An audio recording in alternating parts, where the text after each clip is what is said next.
Hello, and welcome to another episode of CISO Tradecraft, the podcast that provides you with the information, knowledge, and wisdom to be a more effective cybersecurity leader. My name is G. Mark Hardy, and today we're going to put ourselves in the shoes of a CISO for a small or medium sized business, or maybe a mid sized bank or a law firm or something like that, and try to determine what security we need and, of course, what we can afford.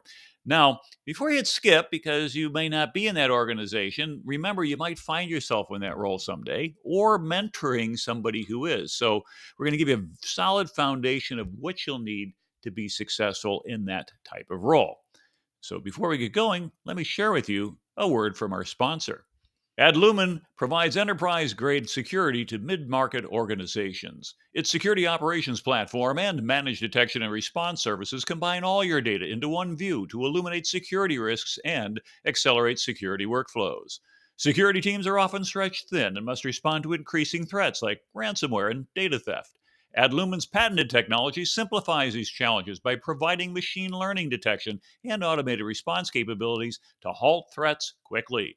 The platform also includes threat hunting, automated incident response, vulnerability management, honeypots, darknet exposure monitoring, compliance reporting, and monitoring, and more. See how Adlumin can enhance your security program without increasing your workload. ADLUMIN.com. All right, well, back to the show, and I'd like to introduce our guest speaker today, Kevin O'Connor, who coincidentally is the Director of Threat Research at Adlumin. Kevin, welcome to the show. Hi, it's great to be here today. Yeah, I'm Kevin O'Connor, the Director of Threat Research here at Adlumin. I spent most of my time in the cybersecurity industry. I spent about a decade at the National Security Agency working on defense mission. Also got to do a lot of the overt hacking for the U.S. government to get the foreign intelligence and all that fun stuff. And then I got to join up with CrowdStrike for a hot minute, and then over to Adlumin, where I've been working as the Director of Threat Research for a while. That's pretty cool. Yeah, I was too old to do the NSA thing. Just as they were standing up Cyber Command was when the Navy said, "Yeah, you're too old and feeble to continue. You have to retire." It's like, but guys, I've been waiting my whole career for this. Like, yeah, yeah, off you go. So glad to see that you had that opportunity. And interesting that you work not just necessarily on the offense, but also the defense as well, right? Yeah, I mean, that was really fantastic. When I joined up with the NSA, I actually joined a program to sort of make defensive information security engineers. And of course, doing rotations throughout the agency, I sort of found my passion, which was the offensive, because, who can say no to that kind of cool stuff? Well, offense is cool. I mean, full disclosure, my son does runs a pen testing team, runs a red team, and I brought him to his first DEF CON when he was just like 14 years old, and he said, like, "I like this, I want to do it." And I've kind of tended more, well, blue team, and that's where I told him. I said, "It's a little bit tougher to defend against all these things. It's kind of fun to find holes and things like that." I remember Marcus Ranum, friend of mine, he did the keynote at Black Hat 2 and practically got booed off the stage when he was saying, like, the real challenge is to go ahead and build the defenses. But fast forward quite a few years later, and we find out that if all we had were offensive capabilities and no defense, we probably wouldn't have many businesses surviving today. No, I wouldn't think so. I really like offense is nice because it really does get people interested in the industry, right? Especially you're talking about the youngins and stuff like that. The offense is always cool and sexy, so everybody kind of wants to hop on that. But I mean, the defense, like you had said, really just as important, if not more important. And I agree. So let's think about a little bit about what we want to talk about today. So one of the things we found out is that a lot of vendors that I talk to out there have enterprise solutions. Well, of course, if you're in sales, that's what you want. Hey, I got 50,000 seats in one phone call. Well, that's great, and it helps you make your numbers. But the reality is that there's an awful lot of small and mid-sized businesses that require security services. I work as a CISO for a couple firms, and a lot of them I remember trying to find one. They said, "Well, what's your smallest seat count?" They go, 1,000. I said, "Well, we're not even anywhere close to that." I said, "Well, you could pay for 1,000, and but that's as small as we go. It's not worth it." So, first of all, let's sort of start with what are the requirements at a SMB or small medium sized business, and in particular for organizations that don't necessarily have a huge budget, and it's rare to find that combination. SMB, huge security budget. We tend to outsource or have managed stuff. So managed security services may be the way to go. So what would that concept be like, and why would it be important to small and medium sized businesses? Yeah, so I think that the requirements that small and medium-sized businesses have on the security front are ultimately really similar to the ones that, the enterprise has, right? It's really just about the scale of it. The small and medium businesses don't necessarily have the same number of integrations and applications and, different vulnerability and exposure on the internet and things like that. So I think things like managed security services can really help out small and medium businesses by sort of offering them the ability to, enhance their sort of cyber protection by adding on things like, 24/7 SOC capability, right? So when there's something that's going on after hours, at a small business, they don't have the IT staff that can respond to that, right? This way, there's somebody that can kick it over and sort of handle that kind of thing after business hours, during business hours. A lot of the businesses we serve don't have a specialization in IT, right? So they don't necessarily know what's going on or how it works. Through direct interaction and through our partners and stuff like that, we can provide some of these services to, sort of help protect the traditional business, right? Like think about a dentist's office, right? I mean, they have, critical medical data, billing information, things like that, but who's protecting them and who's looking out for them, right? It's not, they don't have the giant enterprise staff that a lot of these larger companies do, making sure that data doesn't get compromised, making sure that the endpoints are safe and things like that. So I think things like managed security services can really, hopefully for a cost-effective price, really help out the small medium business. Yeah, and it would when you look at things such as HIPAA or PCI DSS, some of the regulations, we can talk about that in a little bit. But the idea that if you're a small business, like a dentist office, for example, they don't say, oh, yeah, don't worry about HIPAA. Or, yeah, don't worry about PCI. Like, yeah, you do need to worry about that. And although you're probably not going to have a full blown secure enterprise solution there still needs to be some common sense stuff that's in there. So when I think of managed security services, I think of somebody who, as you said, it's sort of like the phone a friend thing. Something just hit the fan. What was it? Or I get a call from them. Yeah, something is in your environment or whatever. But does that also work to help, let's say, a new CISO or a new, if you're not even a CISO at that point, you might be just the head of IT or even kind of double-hatted as IT security. Is there something that in that role that would help them get started? Or do they just basically say, yeah, go figure it out. And when you got your act together, give us a call as a managed security service company? Yeah, I mean, I think managed security services are great because they can really help expand the CISO's toolkit, right, Mhm. and their abilities. We all know one individual can't know everything about the security stack and be the expert, right? The guy who is the CISO probably isn't resolving alerts for your EDR popping off for viruses and stuff. So I think that's where really managed security services can help by bringing some of that subspecialty expertise to enhance the business. Got it. Now, of course, the name of the game is in SMBs, as I mentioned before, is limited resources. You don't have enough money to do everything you want. In fact, you might not have enough money to do everything you need to be doing.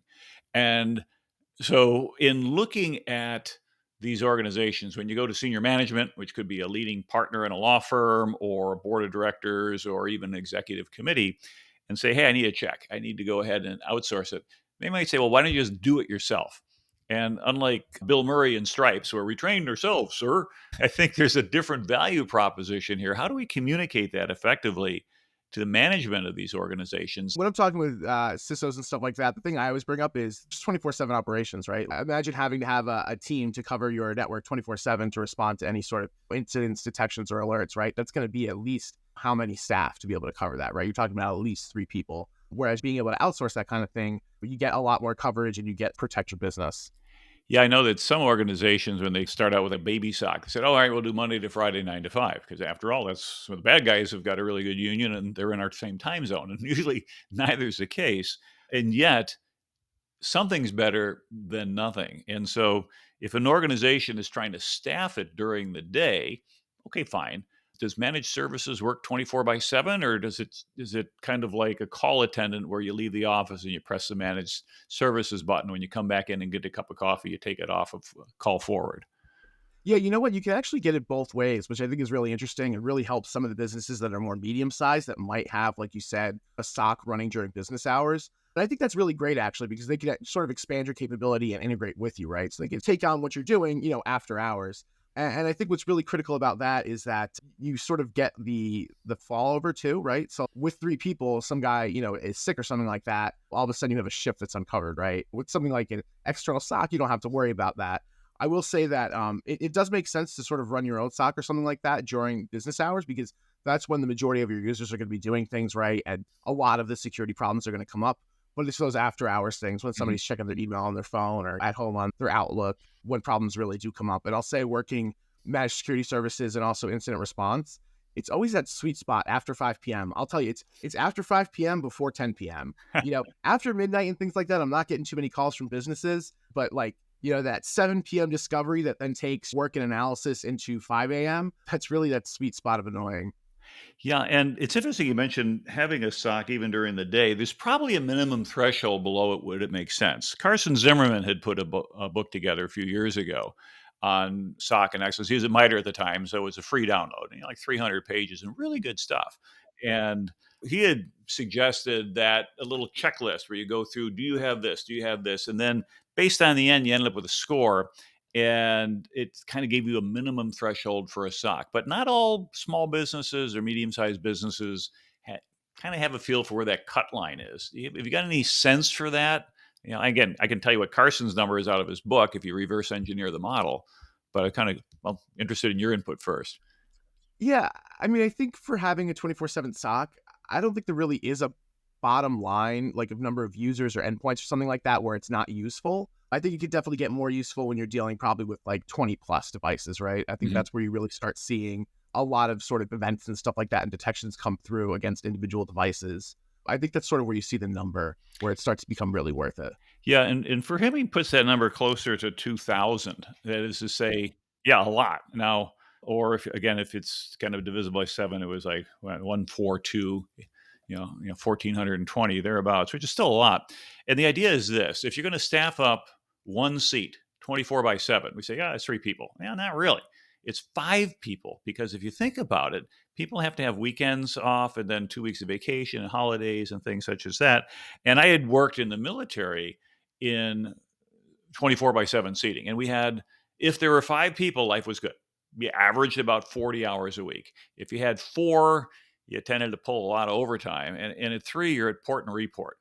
7 days a week, 52 weeks a year, you're going to break. It's something's going to go there. So then we have 5 people. And then what does it cost to hire somebody? Well, I got salary. Yeah, but then you got benefits and Social Security and Medicare and unemployment and then this and this. And by the time you're done, it's at least double that. So now you're talking 10x.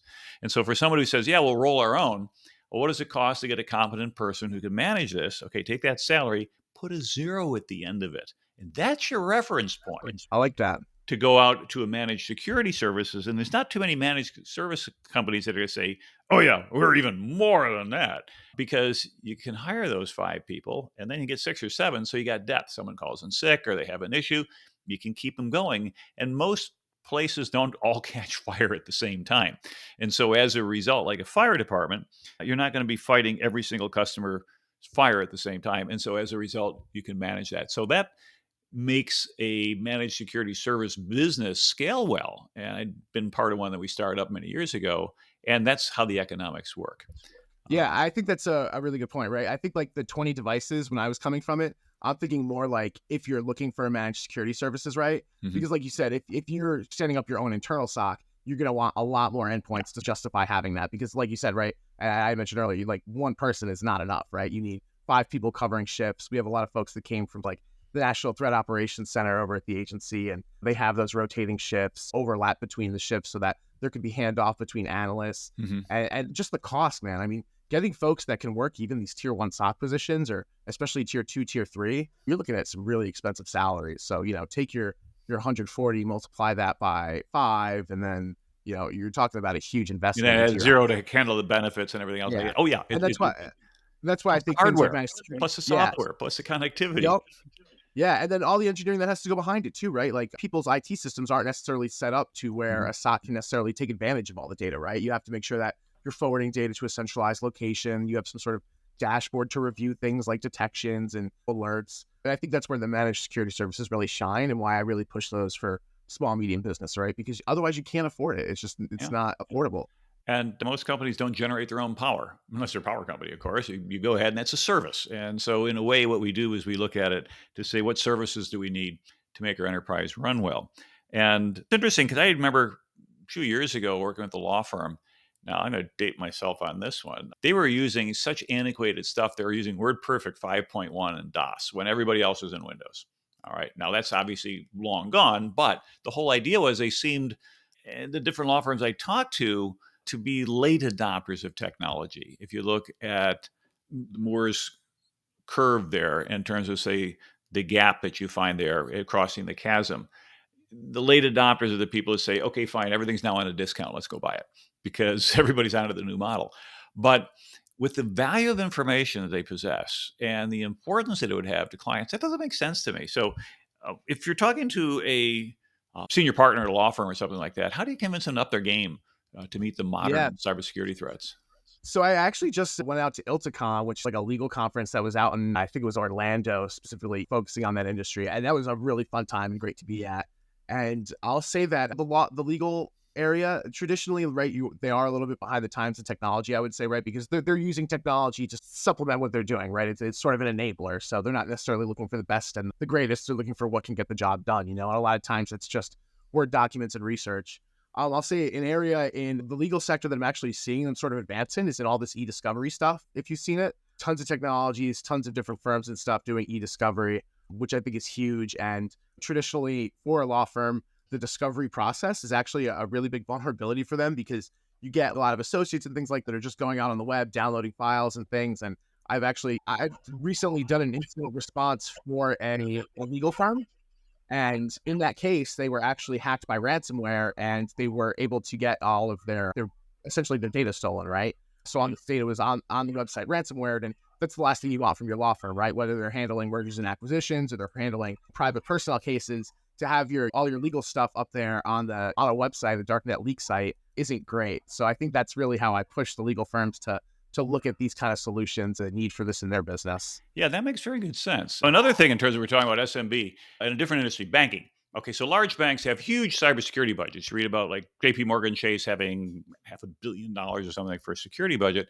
But mid-sized banks or a lot of credit unions don't have that luxury. Now, is the threat to these smaller entities less than the big banks? I mean, remember the robber Willie Sutton? They said, "Why do you rob banks?" Well, that's where the money is. Or if not, what can these bankers do with their limited security budgets to be able to protect against what is a significant threat?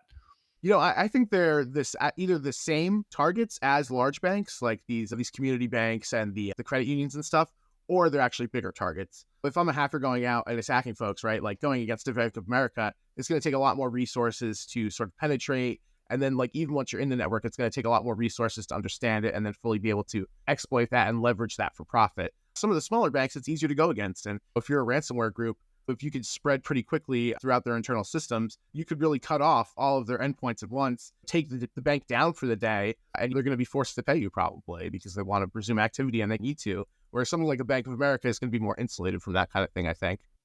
Yeah, so really then it sort of argues more in favor of security for these smaller banks or credit unions to be able to outsource that because they probably don't have the resources. And even if they get access to them, my experience has been if you have a relatively narrow environment and you're a top-notch security person, you're going to get bored. You're going to want something bigger to play with. You get in a major bank, there's just an infinite number of things you could end up doing. And so, again, that seems to be a solution there as well. And I think part of the challenge for a lot of organizations is meeting compliance requirements, particularly in financial, because financial, that's where the money is, has probably some of the earliest set of requirements between the SEC and FINRA and probably a number of other organizations. But the thing is that compliance does not equal security. Compliance is a minimum passing grade. It's like getting a C minus. Okay, you didn't fail, but you just got your nose over the threshold and you'll pass. And if it were high school, you'll go on in the next year. The problem with that, of course, from a security perspective, is that compliance will get funded, but sometimes the people writing the checks are compliance minded and they go, okay, that's it. You're compliant. Yeah, but we're not secure. Yeah, but you're compliant. So how can CISOs leverage the sort of a compliance mandate to fund true security and not just meet their reporting requirements? Any thoughts on that? I think it's important to spell out to business leaders that meeting minimum compliance requirements doesn't absolve you from potential litigation or potential at fault for something that's a result of a breach, right? A lot of times compliance requirements are proactive and prescriptive, right? Whereas a lot of times the things you're getting in trouble to with a breach are reactive when your data's been stolen and all that. But not all things that sort of fall in the compliance sphere talk about what happens with data leakage and all that kind of information. And I think the businesses we were talking about, ransomware is just totally going crazy in the space, right? This is just untenable, I would say. Just the way they're able to target these businesses and then exploit them. So I think that's really what I would focus on, right? Yeah, and I think what you point out, I've heard it said this is every organization that had a major credit card breach, and I'm not going to mention names because we've all heard of them before, was PCI compliant. At least a minute before the breach. I Yeah. think somebody had argued, yeah, well, once you're breached, you're technically not compliant. So we have a perfect record. It's a little bit like a hospital that says, hey, he's getting ready to die. All right, transfer him someplace else. Oh, okay. No one's ever died here. But the reality check is that when we look at that, we want to figure out ways that we can emphasize that message that compliant organizations do get hacked. And maybe compliance at a minimum is what? In some cases, we force security onto people in the real world. You buy a car today, it's going to have seatbelts, it'll have airbags, it'll have probably, I think, anti-lock brakes. And I know as of a couple of years ago, you have to have a backup camera. And there's a lot of other safety features that are all built into an automobile so that they all sort of kick in automatically. But the thing is, when we build out our IT infrastructure, it's not like you're buying something off an assembly line. You don't go to the dealer and say, that IT infrastructure, please set it up in my office. I'll come back Monday and I'll expect everything to run. We got to build our own. And in building our own, we tend to have to work within constraints and budgets and things like that. So, if, and this is sort of a tough question because it's always going to be, it depends, but where do you say, hey, this is something I absolutely have to have organically?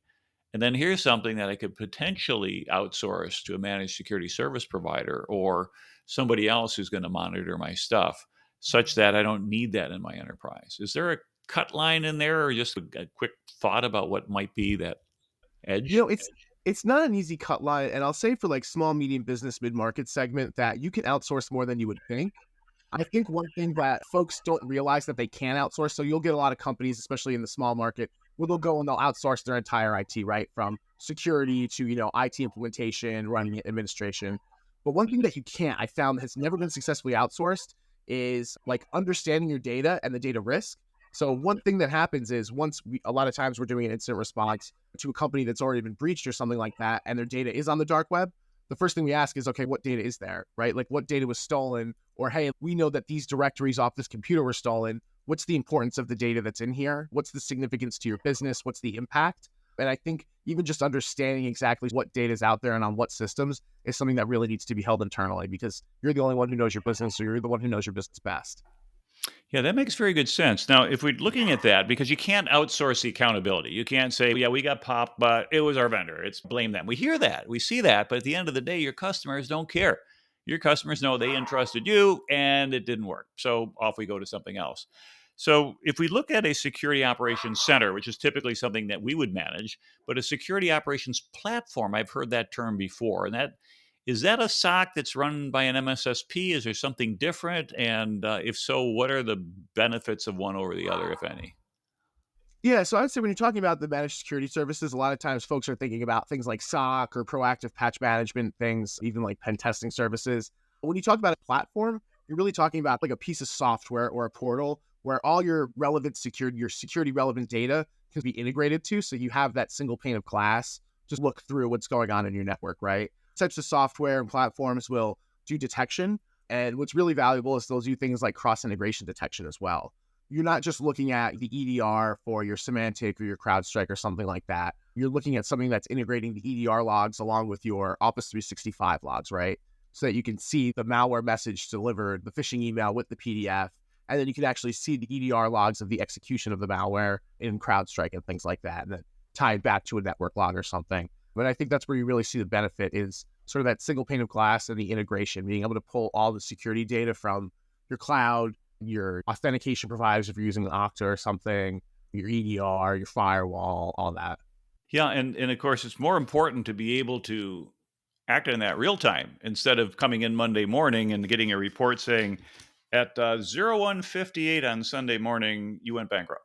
Because that's when the last of your sensitive data left the enterprise, and that's when the last of the servers got encrypted. So it's got to be more than just reporting. And Yeah, which kind of gets us into the concept of managed detection and response. If we identify, protect, detect, respond, recover, if we can protect everything, then nothing goes wrong. But that's not realistic. We have to end up detecting and responding. So, detecting and responding is primarily an IT responsibility, but also it's a common offering by vendors. Can you help folks understand a little bit about what that would entail if you're outsourcing that part of that chain and why it's essential. I think one of the big pieces is response and also how quick you can respond to, right? So when you're dealing with managed detection and response, a lot of times you might be dealing with a service where the different security platforms, whether it is that MDR platform itself or some component like the EDR, are sending up these alerts and detections saying like, hey, we just found malware on this Windows system and remediation failed, right? A next step needs to be taken by your organization to fix that. Or you'll know remediation was successful and you can move on with your life, right? And then just expand that out to every point of your sort of enterprise and your security stack. That's how those work. And I think that's great because it does bring the security issues to the forefront, allow you to address them. And then because all the data is integrated into these systems, you could, pivot between data sources and see exactly what's going on in your network. Yeah, and that's a very good point because you really want to have everything collect into one place. And on a large enterprise, you'd have a data lake or something where you just dump all this stuff in there, which you could go back and look for later to say, hey, this long, low, slow type of attack. But when things are actually hot and some bad actor is interacting with your people, your systems, or some software is doing that, ideally malware or something like that, that's a big deal. And you can't wait till Monday morning to respond to that, particularly if you have servers and some compromise takes place over a weekend. And so then again, it sort of argues back again to unless you can staff up a 24 by 7, you have to have some sort of equivalent, even if it's a lower intensity, to keep an eye on these things because they say you don't want to just find out Monday morning, yeah, we went bankrupt. It Yeah, doesn't we have work. a lot of customers here at Adlumin where we work SOC at night for them, essentially, right? Right. So they're working during the day and then we're working the night shift for them, and then there's handover. I think that's a great way to go if your organization is large enough to support that sort of IT stack requirements. Mhm. Yeah. Now, one of the challenges that I found as a CISO is vulnerability management. I think it's a challenge for a lot of security leaders. And in a perfect world, you do continuous vulnerability management in being able to identify and address vulnerabilities effectively. How could that work? And how could a third party do that, if at all, as compared to somebody just going ahead and running the trap lines, as I like to say, looking for anything that's out of date or has a patch issue, Yeah. etc. Yes, and like vulnerability discovery on systems. And patch management is super critical because we see the 0 days come out every day, right? And most of the time that the vendors have a patch pretty quickly, right? I know there was like a Cisco iOS exploit that came out, I think it was last week or something, and there actually was no patch for it, which is always scary and where you should hopefully be able to rely on your patching vendor or your managed services vendor to implement these sort of, we'll call them like defenses, despite not having a patch. So Hmm. like in that example, just not exposing your Cisco interface to the internet is probably good enough, right? Or disabling the admin interface. So I think that those things are really important. And I think being able to work hand in hand with the business. So like I know we make sure that our SOC is, I think it's either weekly or bi-weekly with the business owner for whatever IT infrastructure is going on. So they can actually brief them on what are the issues are being observed, what are the issues the SOC's having in investigating issues, where more data might need to be collected, just to be more pointed and effective. Makes sense. Now, in the event of a breach, whether it's a ransomware or just a security breach or somebody in there doing lateral movement, we then get into incident response, and then even the forensics function becomes crucial. How would these play out if someone were dealing with a third party vendor with a major security incident internally? Would the team send them daily updates, quarterly updates, or they get on a Zoom call and they just say, "Hey, we're going to work and we're going to handhold you the whole time"? A lot of it really is the Zoom updates, right? Especially when you're initiating sort of an incident response or the forensics procedure, you want to make sure that you're there with the SOC, whether it's internal or external, or the business decision makers. At least when you kick off these sort of things, so that they can understand the scope of what's going on and exactly what needs to be done. I remember one incident response we did. We created a war room, right, with the SOC that originally was investigating the issue, the business IT admins who were like, "Oh, this is looking bad," and then of course us as the incident responders. And, just being able to have that one-on-one or the multi-on-multi chat live was really critical to being able to like kick the attackers out of the network, right? Hmm. These attackers were emailing the admins from internal email accounts, ransom letters from accounts that had been compromised, right? And then they're hitting them on Teams as well internally. So you're like, oh Wow. no, we got to get these guys out ASAP, right? So being able to do things like that and effectively implement MFA so that folks can't use credentials that have been compromised and stuff to access, I think that's critical. Yeah, and I think you mentioned MFA, and that's something that I absolutely push very hard on any place I can and every place I can get it. As a policy, if I come in as a CISO, that's one of my first things at the very top. All admins shall use MFA for all access, regardless of what it Absolutely. is. Now, Yeah. Rule 1A is all users shall use MFA for all access, but that's not always A, possible, and then B, desirable, depending upon the level of risk.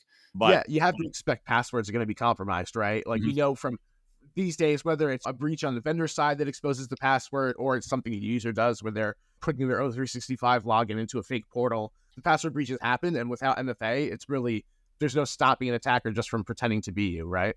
And that brings up a question of human error because I'm seeing more and more sophisticated attacks where it's an absolute lookalike for Microsoft, unless you're purely paying attention, you're reading up there in the URL. And I think that, gee whiz, if Microsoft has that same login, I think it was like used to be the same picture from Rio up in the mountain looking down. It's why don't you say if somebody is our customer and that image is rendered anywhere other than Microsoft, then flag that as being your security porn, so to speak. You shouldn't be seeing that. But nonetheless, we can't make those sites go away, and they're still effective, or they wouldn't be using them. So, how do we better defend against human error to be able to prevent those vectors from allowing an attacker into our enterprise with some, well, valid credentials?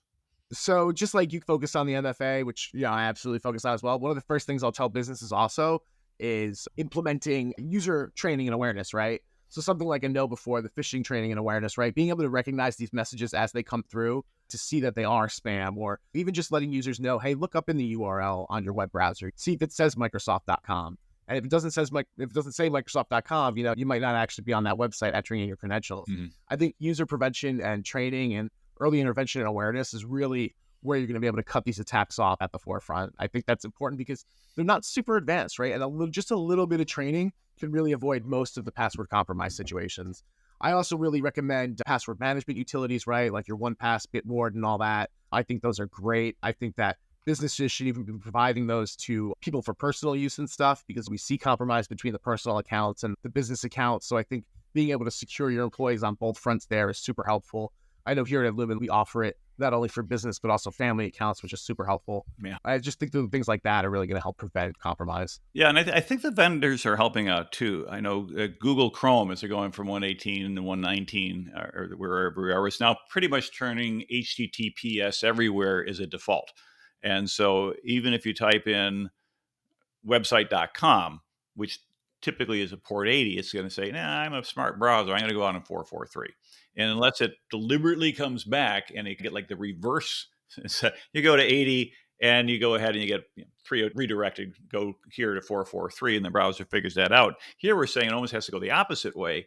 And so the average person is going to be much less susceptible to the man in the middle attack, where if you go out HTTP and the man in the middle says, okay, you want to go to your bank? I'll go to the bank for you. HTTPS to the bank. Hey, give me the user ID, give me the password. And oh, by the way, here's your MFA challenge. Over it goes to the attacker who's still in the middle. And unless the user notices that lack of a little lock icon in the upper left hand corner, they just facilitated it. And you may say, pay my electric bill, move some money from saving to checking, log out. And you're like, okay, yeah, you're logged out. But the attacker now have a session, even though it was MFA protected. And the weakness in that whole scenario for a potential man in the middle was the lack of HTTPS, because the way the protocols are set up is that if you start with a query, you cannot come up with a response that would meet the cryptographic requirements unless someone has wholesale compromised the target, and then they're into having that certificate, and that's a whole different discussion. Let's not worry about that. What we've actually been seeing recently actually is actors doing things like mimicking bank portal websites, right? The login pages like the O365, but essentially for your bank. And what they'll do is they'll either forward these requests onto the bank and act as a TLS proxy essentially. Mhm. So they're able to break that TLS, that 443 layer, and recover the credentials. Or they'll just harvest the different images and stuff like that and rebuild the website themselves essentially, or a different version of it. Yeah. But that way actually does allow them to recover clear text credentials even over an HTTPS site, which is the issue. Because you're essentially putting it in, right? You're giving them your credentials. So they just take that, then they forward it on to the real website, and then it all goes from there. Exactly. So, yeah, we fix that with some of our tool sets. We fix that with our security awareness. And then at some point in time, we want to check it out. And so that's where you get into the fun stuff we were talking about the early part of the show, the red teaming or the ethical hacking, which is, I think, is just another term for pen testing.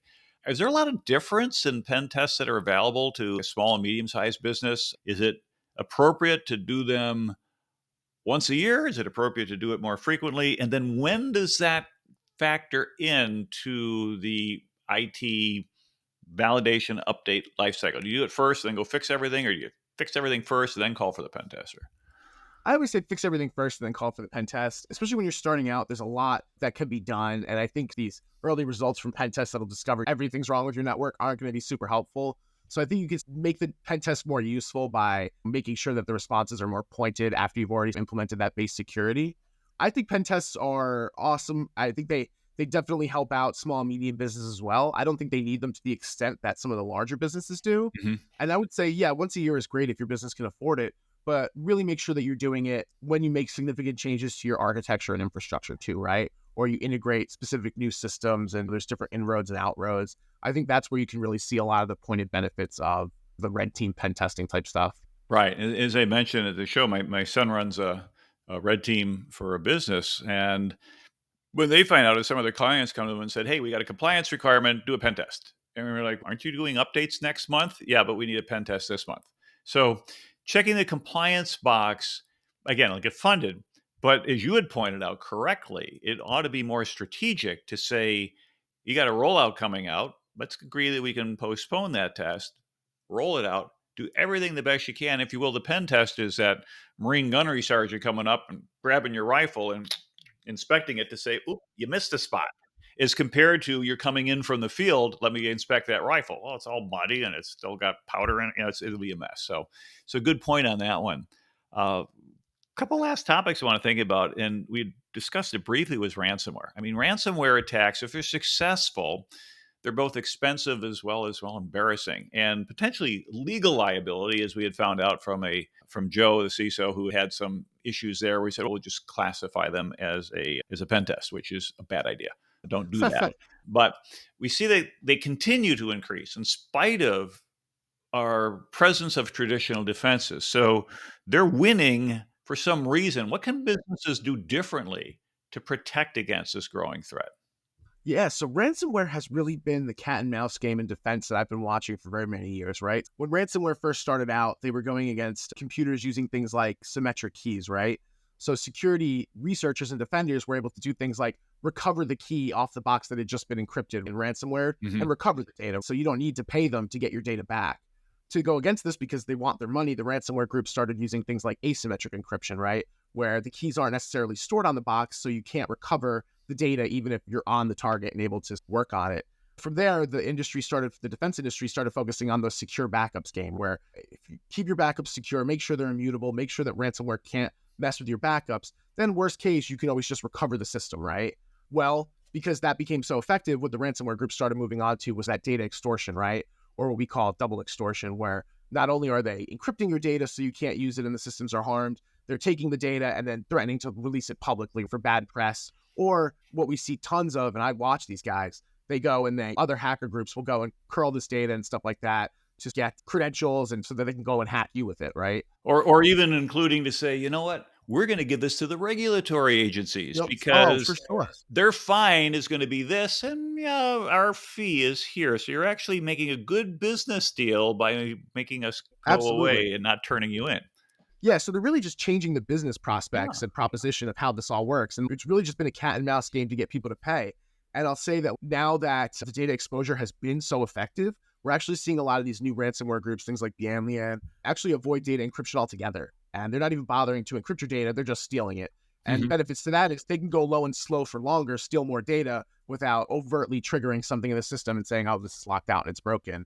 I recently dealt with a ransomware case in the legal industry, and they, with the data they stole, were actually going through like emails and stuff and reaching out to the law firm's partners, right? Whether it was clients Mhm. or other folks that they're working with in their cases to say, hey, these guys got hacked, right? So they are really trying to bring harm and damage to your business. It's not like they're just putting it on the internet and letting it float there for somebody to see.